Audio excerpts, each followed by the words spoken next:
Pessoal, nós já falamos sobre extinção, né, dos contratos administrativos, mas tem uma forma de extinção que é decorrente da anulação do contrato. Para você anular o contrato, você tem que estar diante de uma situação de nulidade. A lei de licitações ela trouxe algumas particularidades muito importantes para a extinção do contrato, porque um dos grandes eixos da nova lei de licitações é acabar com obras paralisadas. Porque o que acontece? Às vezes você descobre uma nulidade do contrato e essa nulidade desse contrato vai gerando uma série de atrasos, né? Você anula o contrato, tem que contratar outra empresa. Aí você tinha uma obra que, por exemplo, ia custar 100 milhões e essa obra acaba sendo por 200 milhões, 3, 4, 10 anos atrasado, né? Então, um dos objetivos da lei de licitação é tentar acabar com isso. Então, quando você tem uma nulidade que pode eventualmente impactar no contrato, nós vamos analisar o seguinte, calma aí, primeiro, eu posso corrigir essa nulidade? Se eu corrigir, eu vou fazer, se eu puder, eu faço a correção. Segundo, eu não posso corrigir, mas anular é mesmo a melhor alternativa?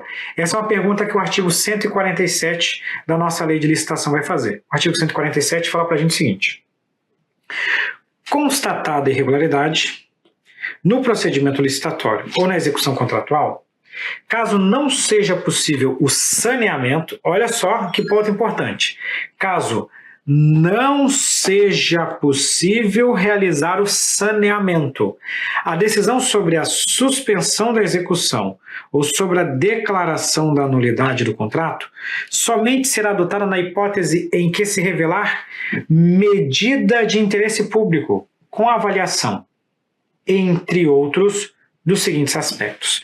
Então vamos lá dar uma analisada aqui. A lei de licitação, ela enumera para a gente o que nós vamos denominar aqui de requisitos para a declaração de nulidade. Ela também fala para a questão da suspensão, né? Porque às vezes você tem uma suspensão para apurar os fatos e tal. Então é tanto para a suspensão quanto para a declaração das nulidades. Mas eu vou focar aqui na parte de declaração de nulidades. Ponto importante, esses requisitos que eu vou enumerar aqui com vocês são requisitos cumulativos. Você só pode declarar a nulidade se tais requisitos forem simultaneamente observados. E o primeiro requisito é o seguinte, o vício identificado deve ser um vício insanável. Veja só, a administração pública não tem margem de liberdade nesse caso. Se o vício for sanável, a administração pública deve proceder à correção desse vício. Ela deve mandar para a correção. Somente se ele for insanável, é que aí sim nós vamos analisar o contexto. Esse é o primeiro ponto, primeiro detalhe que nós vamos tratar aqui. Se for possível corrigir o vício, corrige. Se não for possível, aí fica uma situação um pouquinho mais complicada. Vamos supor que o vício seja insanável. Isso por si só enseja nulidade? Também não. No próximo ponto, você tem que fazer um estudo e verificar se a anulação atende ao interesse público. A doutrina já deu um nome para isso aqui. A doutrina chamou isso aqui de estudo do impacto anulatório, ou seja, eu tenho que verificar quais são as consequências da declaração de nulidade. Professor, ainda não ficou muito claro isso para mim. Aí agora eu vou mostrar o que o legislador fez. O legislador ele pegou como se fosse assim, tem gente que brinca e fala assim, o legislador pegou os argumentos de advogados e jogou tudo para dentro da lei de licitação. E pegou e falou o seguinte, olha, calma aí, antes de sair declarando nulidade, vamos dar uma analisada um pouquinho com mais cautela nessa condição. Primeiro ponto que a administração pública vai analisar. Quais são os impactos econômicos e financeiros decorrentes do atraso na fruição dos benefícios do objeto do contrato? Pensa comigo no seguinte, daqui da minha casa até a escola dos meus filhos, eu tenho que passar por uma rodovia. Tem um viaduto ali que demorou uns trocentos anos para sair. Era para ter saído no ano X, ele saiu no ano X mais 5, né? Durante esse período, quais foram os impactos econômicos e financeiros decorrentes do atraso na fruição dos benefícios do objeto do contrato? Veja o quanto que a população teria sido beneficiada se não tivesse o trânsito causado por uma eventual suspensão desse contrato. Então a gente tem que analisar isso, porque você vai declarar nulidade, isso vai gerar um prejuízo para a população. Calma aí, vamos analisar isso com um pouquinho mais de cautela.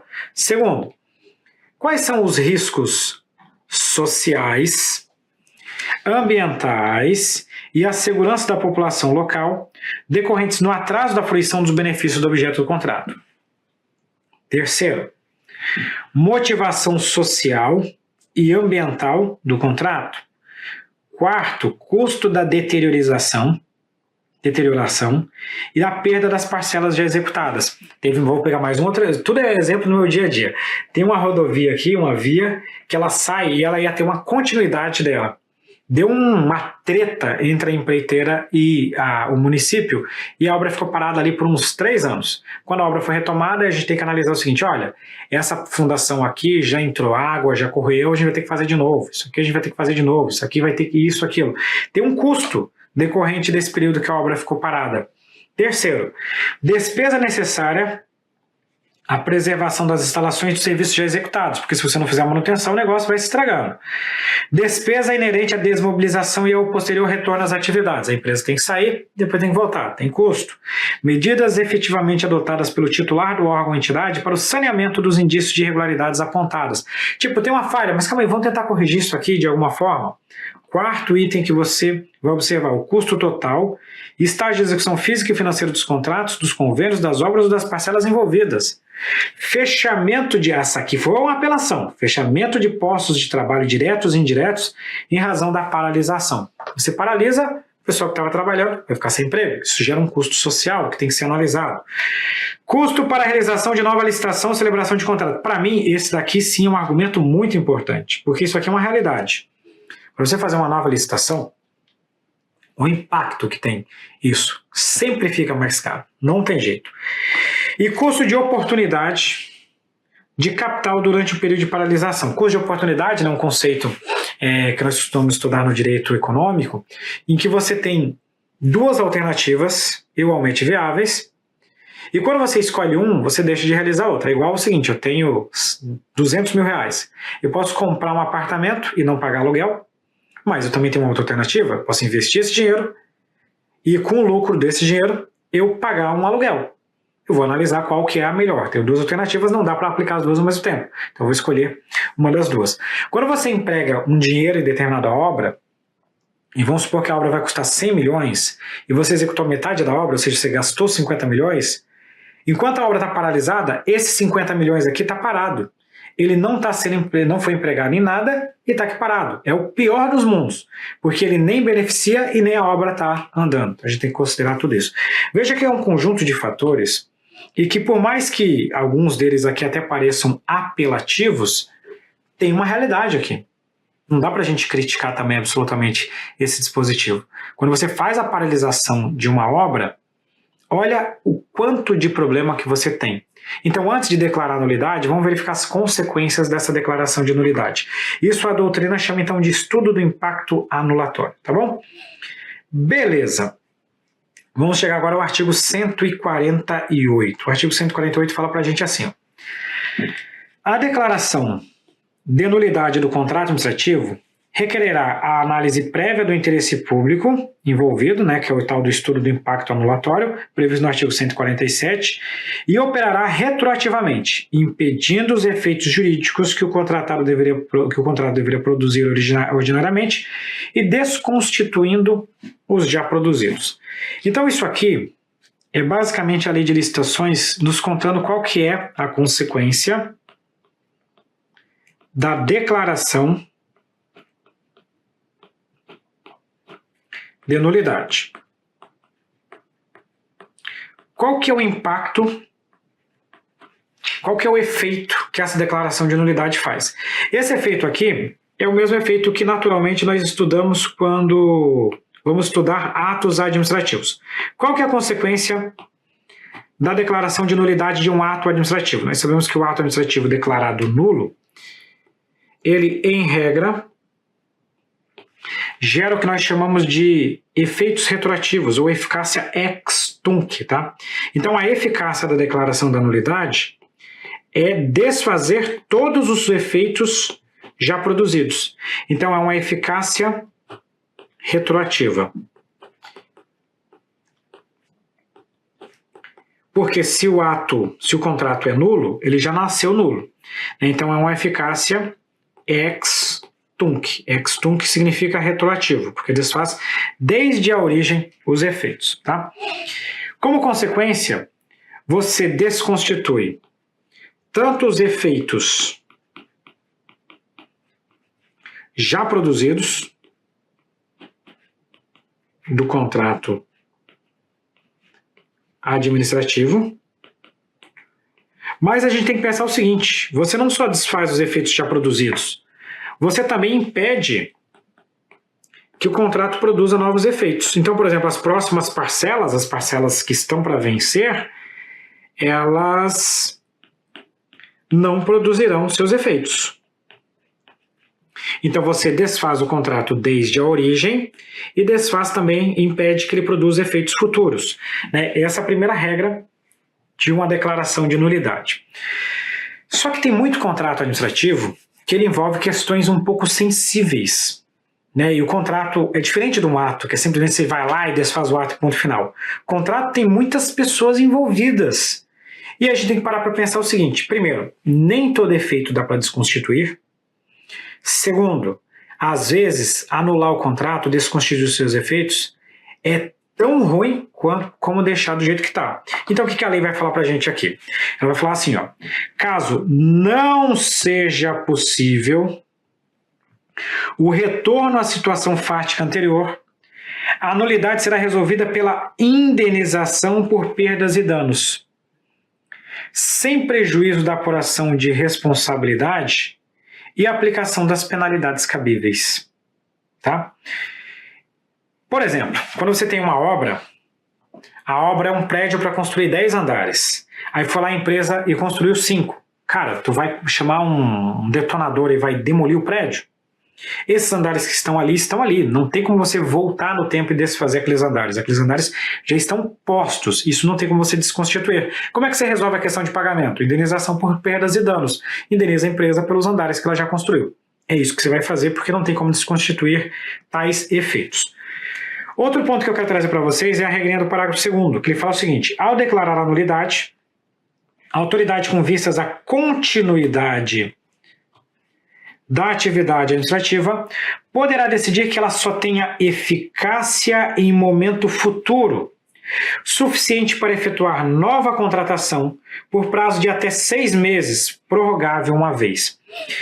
Isso aqui tem um nome, tá? O nome disso aqui se chama modulação dos efeitos. Para que serve a modulação dos efeitos? Eu vou pegar novamente aquele caso bastante apelativo, que é a situação da merenda escolar. Foi feito um contrato administrativo relativo ao fornecimento de merenda escolar. Só que, de repente, você começa a perceber uma série de falhas nesse contrato. E você vai ter que desfazer esse contrato administrativo. O problema é que desfazer o contrato administrativo de merenda escolar vai gerar um prejuízo para a continuidade do serviço, porque as crianças precisam da merenda escolar. Já falei para vocês que tem muitas crianças em rede pública que se alimentam, que a merenda escolar é efetivamente o alimento dessas crianças. E elas não embolsaram nada de dinheiro, elas não deram causa a essas nulidades. Então você vai prejudicar a continuidade do serviço público com essa declaração de nulidade e vai prejudicar da forma mais perversa possível. Consequentemente, vamos fazer o seguinte: esse contrato ele é um contrato nulo. Só que ao invés de desfazer o contrato, vamos fazer o seguinte: a declaração de nulidade vai ter uma eficácia futura. Eu falo o seguinte: olha, tem um vício lá no processo de licitação, esse vício é insanável, se prejudicou a competitividade, eu vou anular esse contrato. Mas, enquanto eu faço a nova licitação, esse contrato continua rodando normalmente. Ou seja, aquela empresa contratada vai continuar prestando serviço. Por quanto tempo eu posso jogar essa declaração de nulidade para frente? Eu posso jogar essa declaração de nulidade para frente pelo tempo necessário à realização da nova contratação. Então eu vou fazer uma nova licitação pública, vou precisar de alguns meses para a condução dessa licitação. Quando acabar a licitação, aí sim a nulidade do contrato anterior passa a produzir os efeitos. Só que a lei de licitação, né, o legislador ele já é macaco velho, ele já aprendeu muito com a lei 8666 e com muita treta. Ele pegou e falou o seguinte: mas aqui não é a casa da mãe Joana, tá? Você precisa de tempo para fazer a nova contratação, mas assim, ó, vou te dar até 6 meses para isso, para você fazer a nova licitação. Ah, mas o caso é complexo, etc e tal, teve muito recurso, etc e tal, vou precisar de mais prazo. Beleza. Prorrogável uma vez só. Tá? Então essas são as regras da modulação dos efeitos. Em resumo, eu declaro a nulidade, mas deixo do jeito que está, até que eu consiga concluir a nova licitação. Mais ou menos da seguinte analogia. Chegou uma senhora que faz a limpeza da sua casa. Certo dia essa senhora chega e fala, olha só, eu não vou mais poder trabalhar na sua casa, porque aconteceu isso, aquilo, eu não vou mais poder trabalhar aqui. Só que eu não vou te deixar na mão. Então faz o seguinte, enquanto você procura uma outra pessoa para limpar a sua casa, eu vou continuar vindo aqui. Ou seja, nós não vamos mais ter esse contrato, mas nós modulamos o efeito pelo tempo necessário para encontrar a nova pessoa. Nós vamos modular o efeito do contrato lá da merenda escolar pelo tempo necessário para conduzir uma licitação pública. Ok, deixa eu só colocar aquela última informação de antes, que é, se não for possível desconstituir os efeitos, como no caso de um prédio que já foi construído, né? Nesse tipo de situação aqui, você resolve a questão desconstituir. Se não for possível desconstituir os efeitos, você resolve a questão mediante indenização por perdas e danos. Então, assim, o contrato foi extinto, mas você vai indenizar quem eventualmente construiu as parcelas, exceto se a própria empresa deu causa, né? Se ela deu causa à nulidade, aí é um problema dela, né? Porque daí ela participou da declaração de nulidade e, nesse caso, ela acaba sendo prejudicada por isso. Beleza, opa, calma aí que o meu seletor aqui está me sacaneando.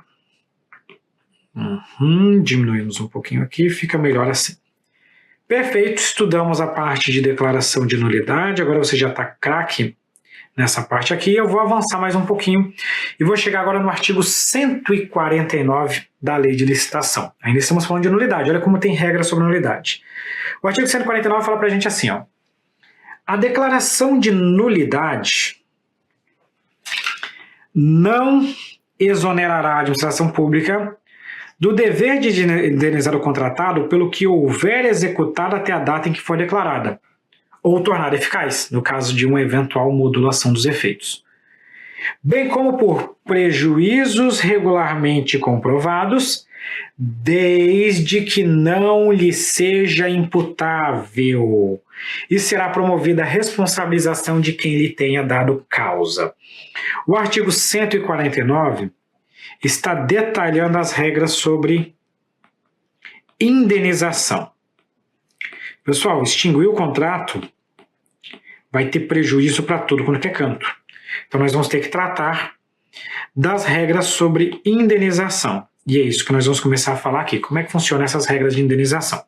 Primeiro ponto. Quando eu falo de indenização aqui, eu estou falando de indenização pelo quê? Essa pergunta que eu quero fazer aqui para vocês. Quando eu falo que vai ter indenização, eu falo de indenização pelo quê? O que tem que ser indenizado? A lei de licitação, ela fala que vai ter indenização por aquilo que foi executado. É um prédio e ele construiu 5 andares. Ele vai ter direito ao pagamento desses 5 andares, que vai acontecer por intermédio de uma indenização. Tá? Esse pagamento acontece assim, pelo que ele executou até a data da extinção,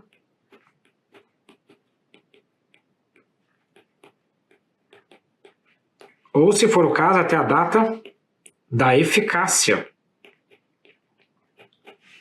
dessa extinção. Tá? Até a data em que for declarada, na verdade eu vou colocar assim, a data ao invés de extinção, eu vou utilizar a expressão aqui até a data da nulidade, da declaração da nulidade. Ele vai ter direito da indenização pelo que ele executou. E também ele vai ter direito por eventuais prejuízos que ele sofra.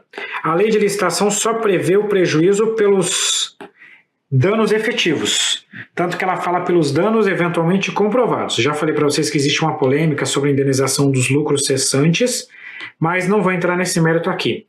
Pelos danos eventualmente comprovados, ele vai ter direito também à indenização. Isso aqui que indeniza. Pois bem, eu preciso avançar mais um pouquinho porque existem alguns outros detalhes ainda. A lei de licitação, ela diz que não vai ter indenização em todo caso. Imagina o seguinte: 4 empresas se reuniram em conluio. Em conluio para conseguir um valor superfaturado. Agiram de má fé, as 4 sabendo da irregularidade. Uma das 4 venceu a licitação. Óbvio, venceu a licitação dentro da mutreta. A administração pública descobre a irregularidade. Aí eu pergunto: declaro a nulidade e faço a indenização do cara pelo que ele executou? Isso aqui é um tema polêmico, porque ele executou, de certa forma. Só que nesse tipo de situação, eu não posso fazer com que a má-fé beneficie ele. Por isso que a lei de licitações afasta a indenização nessa hipótese. Então, não ocorrerá se o próprio contratado deu causa à nulidade. Porque aqui é o seguinte, né? Foi ele que fez a mutreta. Então não faz sentido ele ser indenizado por isso, porque senão ele seria beneficiado pela sua própria má-fé.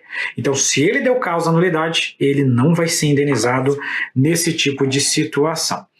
E a última regrinha ainda que a lei de licitação prevê é o seguinte: olha, tudo bem esse negócio de ter indenização e etc e tal, mas a administração pública deverá adotar as providências para apurar a eventual responsabilidade de quem deu causa.